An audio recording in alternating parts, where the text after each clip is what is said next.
Hi, hello friends. Welcome back to our channel My Saffron's World. ನಾನು ನಿಮ್ಮ Poornima Vinod. Friends, ಇವತ್ತು interesting ಟೇಸ್ಟಿಯಾದ ಒಂದು breakfast recipe or snack recipe ನೋಡೋಣ. ರಾತ್ರಿ ಅನ್ನ ಮಿಕ್ಕಿದ್ರೆ ಬೆಳಗ್ಗೆ ವೇಸ್ಟ್ ಮಾಡ್ತೀರಾ, ಈ ಥರ ಡಿಫ್ರೆಂಟಾಗಿ ಬ್ರೇಕ್ಫಾಸ್ಟ್ ರೆಸಿಪಿ ಮಾಡ್ಕೊಳ್ಳಿ. ತುಂಬಾ ಚೆನ್ನಾಗಿರುತ್ತೆ, ತುಂಬ ಈಸಿ ರೆಸಿಪಿ ಇದು. ಫ್ರೆಂಡ್ಸ್, ಈ ರೆಸಿಪಿನ ನೀವು ಮಿಕ್ಕಿರೋ ಅನ್ನದಿಂದ ಆದರೂ ಮಾಡ್ಕೋಬೋದು, ಇಲ್ಲಾಂದರೆ ಬಿಸಿ ಅನ್ನದಿಂದ ಆದರೂ ಈ ರೆಸಿಪಿನ ನೀವು ಟ್ರೈ ಮಾಡ್ಬೋದು. ಒಮ್ಮೆ ಟ್ರೈ ಮಾಡಿ ನೋಡಿ, ತುಂಬ ಡಿಫ್ರೆಂಟಾಗಿರುತ್ತೆ. ನಮ್ಮ ಚಾನಲನ್ನು ನೀವು ಫಸ್ಟ್ ಟೈಮ್ ವಿಸಿಟ್ ಮಾಡ್ತಿದ್ರೆ ಪ್ಲೀಸ್ ಸಬ್ಸ್ಕ್ರೈಬ್ ಮಾಡ್ಕೊಳ್ಳಿ, ಲೈಕ್ ಮಾಡಿ, ಶೇರ್ ಮಾಡಿ. ಬನ್ನಿ ಫ್ರೆಂಡ್ಸ್, ನಮ್ಮ ವಿಡಿಯೋನ ಸ್ಟಾರ್ಟ್ ಮಾಡೋಣ. ಮೊದಲಿಗೆ ಒಂದು ಮಿಕ್ಸಿಂಗ್ ಬೌಲಲ್ಲಿ 2 ಕಪ್ ಅಷ್ಟು ಅನ್ನ ತೊಗೊತಾ ಇದ್ದೀನಿ. ನೀವು ಯಾವ ರೈಸ್ ಆದರೂ ಹಾಕ್ಕೋಬೋದು, ತಣ್ಣಗಿರೋದಾದರೂ ಹಾಕ್ಕೋಬೋದು, ಬಿಸಿ ಇರೋ ರೈಸ್ ಆದರೂ ಹಾಕ್ಕೋಬೋದು. ಈ ಥರ ನುಣ್ಣಗೆ ಮ್ಯಾಶ್ ಮಾಡ್ಕೋಬೇಕು.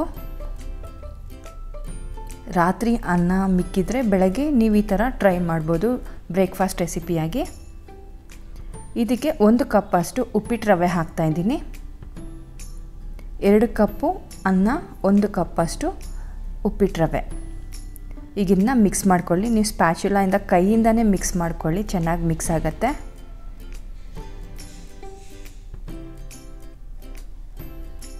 ಇದು ಸ್ವಲ್ಪ ಮಿಕ್ಸ್ ಮಾಡಿದ್ಮೇಲೆ ನೀರು ಎಷ್ಟು ಅವಶ್ಯಕತೆ ಇದೆಯೋ ಅದ್ರ ತಕ್ಕವಾಗಿ ಹಾಕಿ, ನೀರು ಜಾಸ್ತಿ ಇಡಿಸಲ್ಲ. ನನಗೊಂದು ಅರ್ಧ ಕಪ್ಪಷ್ಟು ನೀರು ಇಡಿಸ್ತು. ನೀವು ಫಸ್ಟು ಸ್ವಲ್ಪ ನೀರು ಹಾಕಿ ಮಿಕ್ಸ್ ಮಾಡಿ, ಬೇಕಿದ್ದರೆ ಇನ್ನು ಸ್ವಲ್ಪ ಹಾಕ್ಕೋಬೋದು. ಇದು ಉಂಡೆ ಕಟ್ಟಿದ್ರೆ ಸಾಕು, ಆ ಥರ ಮಿಕ್ಸ್ ಮಾಡ್ಕೊಳ್ಳಿ. ನಂಗೆ ಟೋಟಲಾಗಿ ಒಂದು ಅರ್ಧ ಕಪ್ಪಷ್ಟು ಮಾತ್ರ ನೀರು ಇಡಿಸ್ತು, ನೋಡಿಕೊಂಡು ನೀರು ಹಾಕಿ ಮಿಕ್ಸ್ ಮಾಡ್ಕೋಬೇಕು. ನೋಡಿ, ಈ ಥರ ಮಿಕ್ಸ್ ಮಾಡ್ಕೋಬೇಕು. ಈಗ ಇದನ್ನ ಒಂದು 10 ನಿಮಿಷ ನೆನೆಯೋಕ್ಕೆ ಬಿಡೋಣ. ರವೆ ಎಲ್ಲ ಸ್ವಲ್ಪ ನೆನಿಬೇಕು. ಅಷ್ಟರೊಳಗೆ ನಾವು ಒಗ್ಗರಣೆ ಹಾಕ್ಕೊಳ್ಳೋಣ. ಒಂದು ಕಡಾಯಲ್ಲಿ 2 ಸ್ಪೂನ್ಸ್ ಆಯಿಲ್ ಹಾಕ್ಕೊಳ್ಳಿ. ಆಯಿಲ್ ಹೀಟ್ ಆದಮೇಲೆ ಸಾಸಿವೆ ಅರ್ಧ ಟೀ ಸ್ಪೂನು, ಜೀರಿಗೆ ಅರ್ಧ ಟೀ ಸ್ಪೂನು,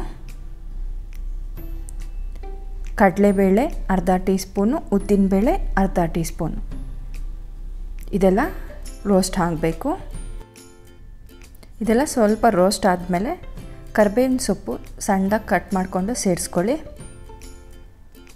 ಒಂದು 1/4 ಕಪ್ಪಷ್ಟು ಹಾಕ್ತಾಯಿದ್ದೀನಿ.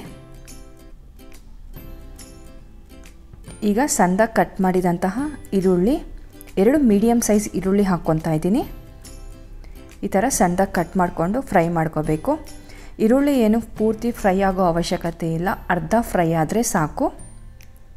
ಇದಕ್ಕೆ ಗ್ರೀನ್ ಚಿಲ್ಲಿ ಪೇಸ್ಟ್ 1 ಟೀ ಸ್ಪೂನಷ್ಟು ನೀವು ಖಾರಕ್ಕೆ ತಕ್ಕವಾಗಿ ಹಾಕಿ, ಹಸಿ ಮೆಣಸಿನ್ಕಾಯಿ ಪೇಸ್ಟು, ಸಣ್ಣದಾಗಿ ಕಟ್ ಮಾಡಿದಂತಹ ಕೊತ್ತಂಬರಿ ಸೊಪ್ಪು ಸ್ವಲ್ಪ ಹಾಕಿ ಮಿಕ್ಸ್ ಮಾಡಿ. ಆನಿಯನ್ಸ್ ಏನು ಪೂರ್ತಿ ಫ್ರೈ ಮಾಡೋ ಅವಶ್ಯಕತೆ ಇಲ್ಲ, ಅರ್ಧ ಫ್ರೈ ಆದರೆ ಸಾಕು. ಈ ಥರ ಫ್ರೈ ಆದರೆ ಸಾಕು.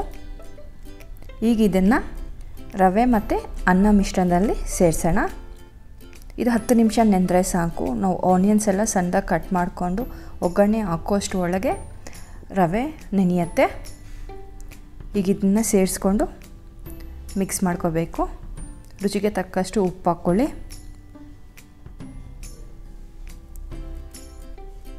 ಇದನ್ನ ಕೈಯಲ್ಲೇ ಮಿಕ್ಸ್ ಮಾಡ್ಕೊಳ್ಳಿ, ನೀಟಾಗಿ ಮಿಕ್ಸ್ ಆಗುತ್ತೆ. ಮತ್ತು ನೀರೇನು ಹಾಕೋ ಅವಶ್ಯಕತೆ ಇರಲ್ಲ. ನೋಡಿ, ಈ ಥರ ಉಂಡೆ ಕಟ್ ನೋಡಿ, ಇದು ಪರ್ಫೆಕ್ಟ್ ಕನ್ಸಿಸ್ಟೆನ್ಸಿ. ನಾನು ಹೋಳಿಗೆ ಶೀಟಲ್ಲಿ ಆಯಿಲ್ ಅಪ್ಲೈ ಮಾಡಿಕೊಂಡು ತಟ್ಕೊತಾ ಇದ್ದೀನಿ. ನೀವು ಕೈಯಲ್ಲೇ ತಟ್ಕೋಬೋದು. ಕೈಯಲ್ಲಿ ತಟ್ಟಕ್ಕೆ ಇಷ್ಟ ಇಲ್ಲ ಅಂದರೆ ಯಾವುದಾದ್ರೂ ಹೋಳಿಗೆ ಶೀಟಲ್ಲಿ ತಟ್ಬಿಟ್ಟು ರೋಸ್ಟ್ ಮಾಡ್ಕೋಬೇಕಾಗತ್ತೆ.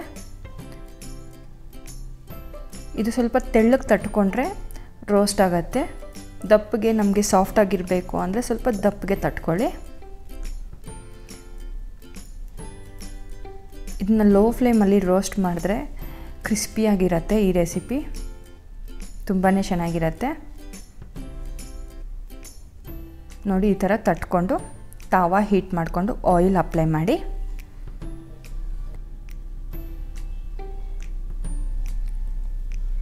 ನೋಡಿ, ನಾನು ಇಷ್ಟು ತೆಳ್ಳಗೆ ಮಾಡ್ಕೊಂಡಿದ್ದೀನಿ. ನಿಮಗೆ ಕ್ರಿಸ್ಪಿಯಾಗಿ ಬೇಕು ಅಂದರೆ ಸ್ವಲ್ಪ ತೆಳ್ಳಗೆ ತಟ್ಕೊಂಡು ರೋಸ್ಟ್ ಮಾಡ್ಕೋಬೇಕು. ಇಲ್ಲ ನಮ್ಗೆ ಸಾಫ್ಟಾಗಿ ಬೇಕು ಅಂದರೆ ಸ್ವಲ್ಪ ದಪ್ಪದಾಗೆ ಇರಲಿ.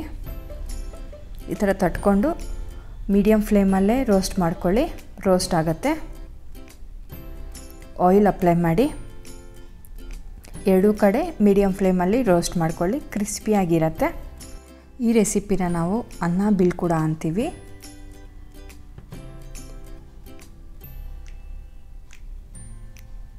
ತುಂಬ ಈಸಿಯಾಗಿರುತ್ತೆ, ತುಂಬ ಟೇಸ್ಟಿಯಾಗೂ ಇರುತ್ತೆ, ಸ್ವಲ್ಪ ಡಿಫ್ರೆಂಟಾಗಿರುತ್ತೆ. ಈ ರೆಸಿಪಿನ ಟ್ರೈ ಮಾಡಿ ಖಂಡಿತ. ನೋಡಿ, ಈ ಥರ ಎರಡೂ ಕಡೆ ರೋಸ್ಟ್ ಮಾಡಿಕೊಂಡು ಸರ್ವಿಂಗ್ ಪ್ಲೇಟ್ಗೆ ತೊಗೊಳೋದು. ಫ್ರೆಂಡ್ಸ್, ಈ ಥರ ಚಟ್ನಿ ಪುಡಿನ ರೆಡಿ ಮಾಡ್ಕೊಂಡು ಇಟ್ಕೊಂಡಿದ್ರೆ ಈರುಳ್ಳಿ ಚಟ್ನಿ 2 ಮಿನಿಟ್ಸಲ್ಲಿ ಪ್ರಿಪೇರ್ ಮಾಡ್ಕೋಬೋದು. ನಾನು ಈ ಚಟ್ನಿ ಪುಡಿ ರೆಸಿಪಿ ಕಮಿಂಗ್ ವೀಡಿಯೋಸಲ್ಲಿ ಹಾಕ್ತೀನಿ ಯಾವ ರೀತಿ ಮಾಡೋದು ಅಂತ. ತುಂಬ ಕ್ವಿಕ್ಕಾಗಿ ಈ ಚಟ್ನಿ ರೆಡಿ ಆಗುತ್ತೆ. So stay tuned. ಈರುಳ್ಳಿ ಚಟ್ನಿ ರೆಡಿಯಾಗಿದೆ. ಬಿಲ್ಕುಡನ ಈರುಳ್ಳಿ ಚಟ್ನಿಯಿಂದ ಸರ್ವ್ ಮಾಡಿ ತುಂಬಾ ಚೆನ್ನಾಗಿರುತ್ತೆ. ಈರುಳ್ಳಿ ಚಟ್ನಿ ಪರ್ಫೆಕ್ಟ್ ಕಾಂಬಿನೇಷನ್ ಅಂತಲೇ ಹೇಳ್ಬೋದು ಈ ಡಿಶ್ಶಿಗೆ. ಹೋಪ್ ಎಲ್ಲರಿಗೂ ಈ ವಿಡಿಯೋ ಇಷ್ಟವಾಗಿದೆ ಅಂದ್ಕೊತೀನಿ. ಮತ್ತಷ್ಟು ಸಿಂಪಲ್ ರೆಸಿಪೀಸ್ಗೆ, ಈಸಿ ರೆಸಿಪೀಸ್ಗೆ, ಡಿಫ್ರೆಂಟ್ ರೆಸಿಪೀಸ್ಗೆ ನಮ್ಮ ಚಾನಲನ್ನು ಸಬ್ಸ್ಕ್ರೈಬ್ ಮಾಡ್ಕೊಳ್ಳಿ, ಲೈಕ್ ಮಾಡಿ, ಬೆಲ್ ಐಕಾನ್ನ ಆ್ಯಕ್ಟಿವೇಟ್ ಮಾಡ್ಕೊಳ್ಳಿ. ನಾನು ಬಿಡೋ ವೀಡಿಯೋಸ್ ಎಲ್ಲ ನಿಮಗೆ ಮಿಸ್ ಆಗದಿರ ಇರುತ್ತೆ. Thank you for watching this video. ಎಲ್ಲರಿಗೂ ಧನ್ಯವಾದಗಳು.